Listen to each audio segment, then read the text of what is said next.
Hello, I'm Alice Mansergh, Chief Executive Designate at Tourism Ireland, and it's lovely to meet you. Alice, thank you so much for giving Breaking Travel News some time here at World Travel Market. What a wonderful stand, what a great presence you have here this year. Thank you so much. It is our biggest presence yet. We have 75 local tourism businesses from across the island of Ireland here, and they're going to be conducting 2,800 commercial meetings. And we are quite proud of the stand, actually. We've a fully sustainable, reusable stand, including hops and heather and gorse and wildflowers from the island of Ireland. So the idea is to give you a little flavour while you're having those important meetings. It's almost like being in Ireland. Almost, but you still need to visit. So give us an update. What's going on? Well, we've got our 75 tourism businesses, as we said. They're getting stuck into meetings with international tour operators, and we're so excited for the year ahead. 2023 was the first year post-COVID restrictions, and everybody in the industry is eager for that recovery. We've got some really great signals in the market.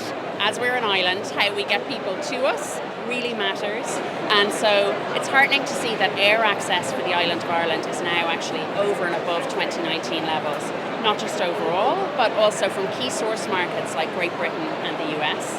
And when we talk to businesses on the ground, they are seeing overseas visitors up year on year. That's a recovery we want to keep going, because we know how important tourism is for economies and communities right across the island. What's the recipe for a winning destination these days? I always think the most important thing is to know what your visitors want and need. And when we talk to visitors to the island of Ireland, they consistently tell us what they're interested in is scenery, heritage, and the warmth of our people. And that is something that we've got in spades. We've got some exciting moments coming up in 2024. For example, Belfast 2024 is a programme, a year long, of cultural events. We've also got the 10th anniversary of the Wild Atlantic Way. Obviously, the scenery and heritage goes back further than 10 years, perhaps a few more millennia and more. But it's lovely to mark the moment that the Wild Atlantic Way came together as a 2,500-kilometre coastal route. That was 10 years ago, and it makes next year a brilliant year to experience the pristine islands, the stunning beaches, the music, dance and crack, as we call it on the island.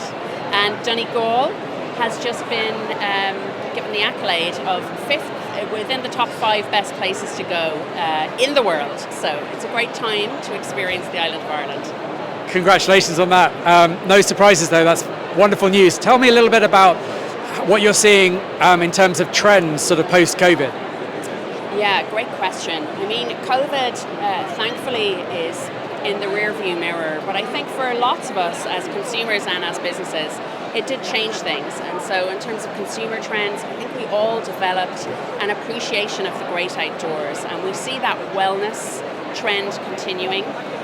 We're seeing lots of interest in outdoor dining, in hiking, kayaking. We're very proud of our greenways and blueways that allow people to get out and enjoy that slower pace of tourism, where you're really immersing yourself in nature. And how are you embedding sustainability into your destination marketing strategy? Well, if you have a look around, you'll see our stand today is fully sustainable.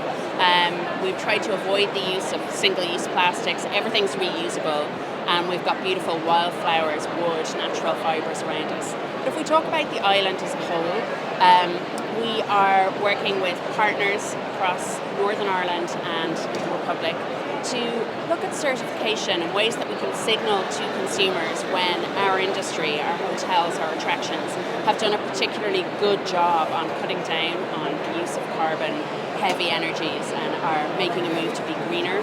We're an island that's associated with the colour green, and we want to be at the top of our game in terms of sustainability also. Some good examples, for example, have been Killarney moving away from single-use coffee cups as an entire town, working together. Also, our Shannon cruisers have moved away from using carbon-heavy fuel towards sustainable sources. They've cut their carbon footprint by more than 90%. And in Northern Ireland, famous for its shipyards, you've got Artemis Technologies, which is launching boat routes from Belfast to Bangor, again using very low carbon energies. So there's so much development going on, and it's about both encouraging that and then celebrating it and signalling to consumers who those businesses are that they can work with. And I think from a consumer point of view, there really is no better place to get out into nature, be walking, cycling, kayaking, and feeling that greenery around you as you make those more sustainable choices. You talked about the UK and US as being key source markets. What about the source markets of tomorrow? Here we are at World Travel Market. So tell us a little bit about sort of the next kind of generation of source markets for you. Yes, it's a great question. So our source markets can range from, again, Great Britain, US, mainland Europe, France, Germany.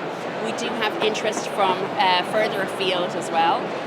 But that is an interesting balancing act in terms of sustainability. And so when we reach out to further afield markets, what we want to see is that we're reaching those consumers who are excited to come and spend time on the island, so that any carbon footprint that's created does balance up with the value that they're bringing. So often some of those higher end segments are the ones to be thinking about there. You know, you might have golfing groups coming across from Asia who are spending a couple of weeks, and so actually their time investment and their investment on the island then weighs up in terms of sustainability. What we don't want to do is simply go after every international traveller in a willy-nilly way without considering that sustainable point. Actually, I think that's a key paradox for everybody in the tourism industry at the moment, is how do you weigh up your position on sustainability, taking into account both the value you want to create for economies and communities on the ground and the respect that you want to show the environment in doing so. It's a point very well made. And lastly, how important is the travel agent, the travel professional community to you? Vitally important. I was talking to my team last week as we put the finishing touches on the stand on our prep for World Travel Market. And you know, I commented on the air of excitement, and one of the team said, "Oh, it's like Christmas Eve for us," you know.